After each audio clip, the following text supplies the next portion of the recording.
Pagi hari, seorang perempuan menggunakan kerudung berwarna kuning ditangkap oleh warga di pasar retail Jakabaring karena kedapatan mencopet uang dari dalam tas milik seorang emak-emak yang sedang berbelanja.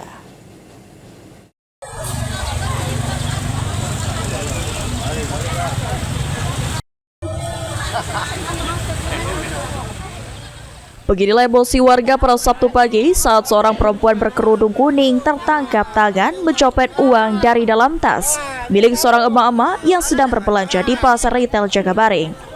Tersangka oleh warga langsung diamankan ke pos pengamanan pasar retail Jakabaring menghindari amukan warga yang kesal dengan perbuatan tersangka. Menurut keterangan korban saat itu dia sedang memilih ayam.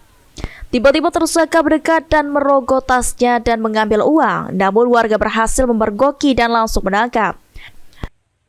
Iya mepet. Beli ayam. Dia tuh pura-pura. Dia tadi pura-pura beli ayam mau macam mana? Iya, sama-sama beli ayam. Dan tadi dia nantiin dompet aku. Ketahuannya dari siapa? Berapa banyak ini? Kan itu tadi belum tahunya. Berapa banyak kehilangan? Kerugiannya? Saya sudah kembali. Ya tidak, berapa banyak yang nimba itu? Ada nangkap 90-an. Cuma 90.000? Iya. Atas kejadian ini, korban Wati alami kerugian Rp90.000. Kejadian ini menjadi pelajaran emak-emak agar waspada dan berhati-hati saat berbelanja di pasar. Tim Liputan PAL TV.